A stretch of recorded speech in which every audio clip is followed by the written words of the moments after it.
Hay varios hechos políticos interesantes que han tenido lugar en las últimas horas. No están jerarquizados en términos de importancia, sino que los voy a ir comentando porque me parece que son al menos de una cierta relevancia para efectos del momento que estamos viviendo, ¿no? Entramos en la segunda semana de 4 de campaña electoral con miras a los comicios de segunda vuelta, 14 de diciembre. Ayer vimos una reunión que tuvieron en la tarde José Antonio Kast con Cecilia Morel y sus hijos, la familia Piñera Morel, que le entregó su respaldo al candidato republicano.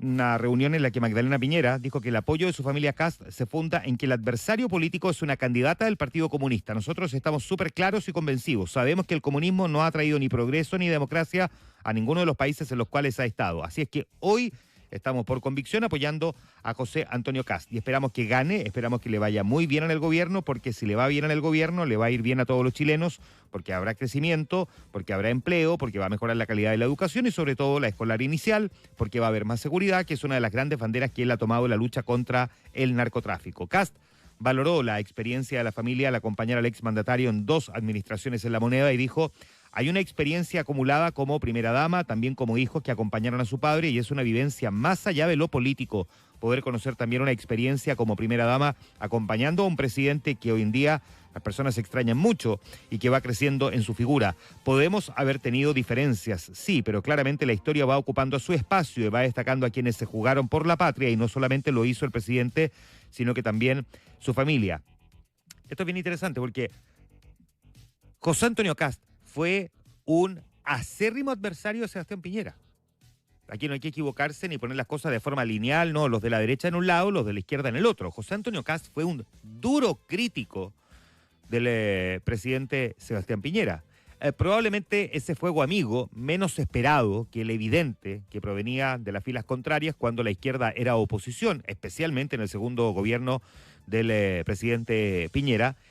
Al mandatario le incomodó más, no diré ni me atrevería tampoco a especular sobre los dolores que haya sufrido Sebastián Piñera. Me parecería un abuso retórico, ¿no? Pero sí, ciertamente le incomodó, y era sabido que al menos al comienzo parecía poco comprensible que quien hizo campaña por él en segunda vuelta, en la segunda elección de Sebastián Piñera, se haya convertido en un enconado adversario suyo, y especialmente después del estallido social, en el que tenía una mirada tremendamente crítica respecto de haberle encomendado al Congreso una propuesta de solución para ver cómo salíamos de un entramado que tenía Chile quemándose literalmente por los 4 costados, ¿no?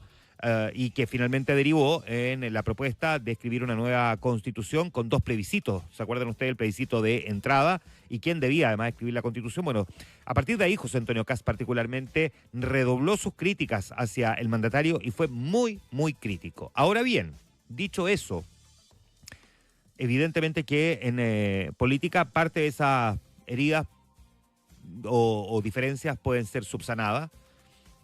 Será muy difícil, por supuesto, asumirlas desde la perspectiva del presidente Piñera, porque no está.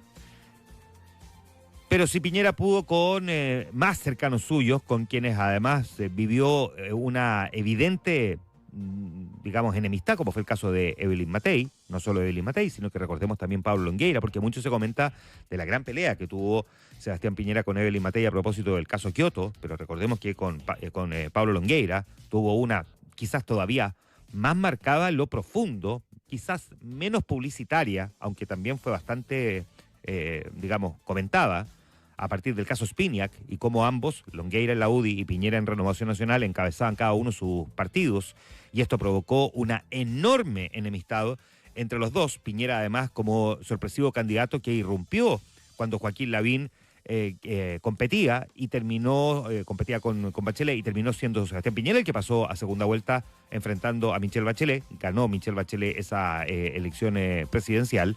Esas diferencias terminaron siendo subsanadas, las que tuvo con Longueira, las que tuvo con Evelyn Matei, porque uno podría imaginar que que Sebastián Piñera no habría superado las diferencias. La pregunta que uno debería hacerse es: ¿Sebastián Piñera estaría respaldando la candidatura de José Antonio Kast?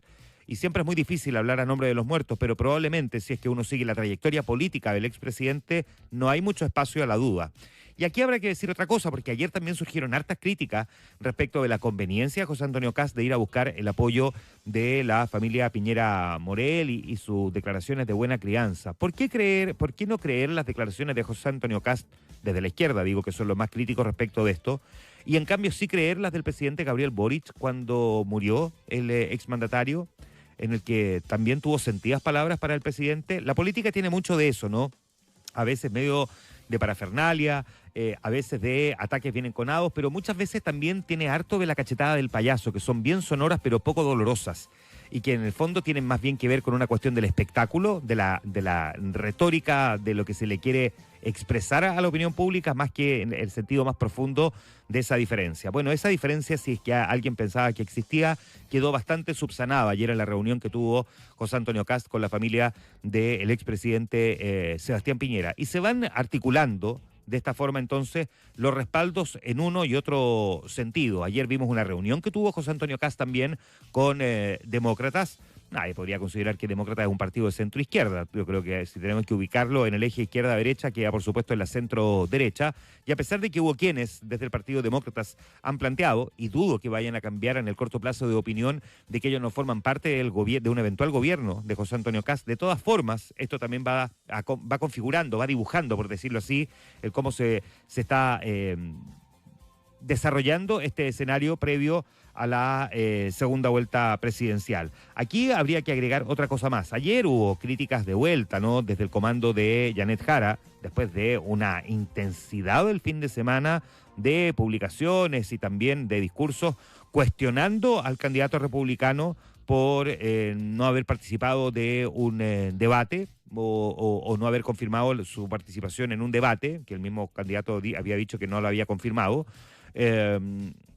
Ayer salió Mara Cedini a cuestionar fuertemente también al comando de Janet Jara, señalando que esto pareciera ser un estado de desesperación. Pero lo interesante de eso, más allá de que de todas maneras los candidatos se van a enfrentar en al menos 2 debates, el de Archi, el miércoles de la próxima semana, y entiendo es el 10 el debate de Anatel, y además se van a ver las caras en un foro organizado por el Hogar de Cristo, un foro social. En estricto rigor no es un debate, pero sí van a estar los dos abordando temas sociales. Ayer quizás lo que más llamó la atención fueron las declaraciones de Francisco Vidal, que en el fondo, las voy a sintetizar, llamó a no perder un minuto más cuestionando al candidato Kast, sino que más bien promover las propuestas de la candidata Janet Jara. Ayer Francisco Vidal, que recordemos se sumó a la campaña de la candidata del oficialismo, se manifestó contrario a esta ofensiva en contra del candidato republicano. No perdería un minuto en criticar, fue lo que dijo él, y consideró mejor enfocar el relato en el diagnóstico que tenemos de Chile, de los problemas y de las propuestas para avanzar. Es bien interesante la posición que asume Francisco Vidal, da cuenta quizás de una mirada alternativa, estoy siendo generoso en el análisis, dentro del comando. No hablar de diferencia al interior del comando sobre cuál es la mejor estrategia, porque esto no es simplemente la declaración que dijo uno, la declaración que dijo, no, ayer, o sea, este fin de semana hicieron videos, simularon un debate donde el candidato no estaba, en cambio Janet Jara sí estaba, y digamos, eso ya no es simplemente una declaración, o sea, aquí había un diseño comunicacional y Francisco Vidal, un hombre que de comunicaciones entiende, no solo porque ha sido vocero, sino porque ha trabajado en Televisión Nacional varias veces en su vida, salió a cuestionar la estrategia diciendo que aquí se estaba perdiendo tiempo valioso. A esto hay que agregar otra cosa, ¿no? Porque lo que hemos visto es que si hay algo que ha caracterizado a los nuevos integrantes del comando de Janet Jara es que son, digamos, bastante directos, por decirlo así, sinceros. Es el comando 2.0, así le dicen en el equipo de la candidata, y que se integraron el viernes de la semana pasada. Y hay varios de ellos que han reconocido públicamente que el desafío que tiene la ex ministra del Trabajo es muy complejo, que es un síntoma, si se quiere, de las distintas encuestas que por lo demás se han venido publicando en estos días.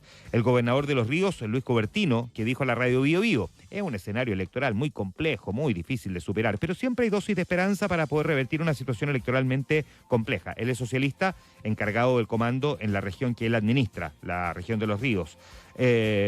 Francisco Vidal que ya lo comentaba, que dijo cuáles son las posibilidades de que les asigna de que gane José Antonio Kast o gane Janet Jara. Le preguntaron a él y él dijo 2/3 a Kast y 1/3 a Jara. Yo creo que es muy difícil porque Kast tiene una reserva relativa de votos con Chile Vamos y con los libertarios. Nosotros no tenemos reservas relativas salvo Meo y Artés. Lo que yo pienso es que hay que ir viendo los números específicos en el mundo de las comunas populares urbanas, donde ganó Jara, pero tiene mucho voto Kast sumado a Johannes Kaiser. Y Juan Carlos Ursúa, integrante del Comité Estratégico de Jara, dijo, fácil no está. Ayúdame usted, compadre. El lenguaje construye realidad, sí, pero hay veces que el lenguaje describe realidad, y esto es la descripción de la realidad. Son pocos los que piensan que en realidad Janet Jara tiene grandes posibilidades de dar la vuelta, porque además no va a sumar votos de quienes se quedaron en la casa. Si esta fue una votación con voto obligatorio y ya votaron todos los que tenían que votar, a diferencia del 2021, que pasamos, digamos, de un porcentaje inferior al 50%, 46% de electores, a un 54%, casi un 55%, se sumaron de golpe entre primera y segunda vuelta 1.200.000 electores. Y eso le permitió a Boric dar vuelta a la elección. Esto no va a pasar en esta oportunidad porque ya votaron todos y por lo tanto es probable de hecho que tengamos más gente que no vaya a votar en segunda vuelta y más voto blanco nulo. Y por lo tanto, ¿de dónde saca Janet Jara? Definitivamente saca de los votos del partido de la gente, ¿no? De quienes votaron por Franco Parisi. De allí que la candidata se haya trasladado al norte, tal cual como lo hizo José Antonio Kast en los últimos días. Y a propósito del norte, déjenme agregar otro tema que también es relevante, porque hemos visto que la decisión anunciada por el presidente interino de Perú, José Gerí, de militarizar la frontera con Chile, no solo con Chile, con todos los países con los que comparte frontera, a fin de impedir el ingreso de inmigrantes irregulares a Perú, una decisión que ha generado una serie de reacciones, desde donde han llamado al presidente Gabriel Boric a adoptar medidas urgentes para regular el ingreso de extranjeros a territorio nacional por la frontera norte, además de exigir su presencia en la zona, se ha convertido inesperadamente en otro tema protagónico de esta campaña. De hecho, hay que recordar, primero solamente para darle un poco de contexto, que el presidente interino del Perú anunció que va a declarar en emergencia las fronteras con el fin de combatir el avance de la delincuencia. Informó que va a decretar este estado en las 28 provincias que comparten límites no solamente con Chile, porque recordemos que este país comparte fronteras con Bolivia, con Colombia, con Brasil, con Ecuador, que me estaba faltando también, a fin de que las Fuerzas Armadas apoyen el resguardo en estos espacios limítrofes. Y ante eso, el gobernador de Arica y Parinacota, que es de Renovación Nacional, él se llama Diego Paco, instó abiertamente al presidente Gabriel Boric a trasladarse a la zona y adoptar medidas en terreno para la protección de las fronteras nacionales. Esto ha llevado, por supuesto, a que aparezcan también los candidatos a solicitar también la presencia del mandatario, o al menos José Antonio Kast, y la candidata Janet Jara, que ha tomado una cierta distancia del gobierno y que ha tratado de convertir el tema de la migración en algo que le preocupa. Las palabras del gobernador Diego Paco se sumaron a las del propio candidato presidencial republicano José Antonio Kast, que aseguró que la decisión adoptada por Perú responde a su promesa de campaña de expulsar de Chile a los inmigrantes regulares. Dijo, ya ha tenido efectos en países vecinos. Perú tomó una determinación y decretó un estado excepcional en su frontera porque había aumentado el flujo migratorio de salida de Chile, de personas que con buen sentido dicen: vamos a escuchar lo que está diciendo un eventual futuro presidente de Chile, que nos está señalando que tenemos que tomar nuestras cosas y partir si alguna vez queremos volver a entrar a Chile de manera regular. O sea, lo que dice Kast, y tiene un punto, es que probablemente Perú está reaccionando ante la posibilidad de que desde Chile se expulsen por la frontera con Perú a quienes ingresaron por ese paso, y ahora Perú eventualmente nos podría poner una traba para que quienes ingresaron por ese lugar sean reconducidos, que es la gran palabra que se puso de moda con el tema de la expulsión de migrantes, y por lo tanto se dificulte esa acción.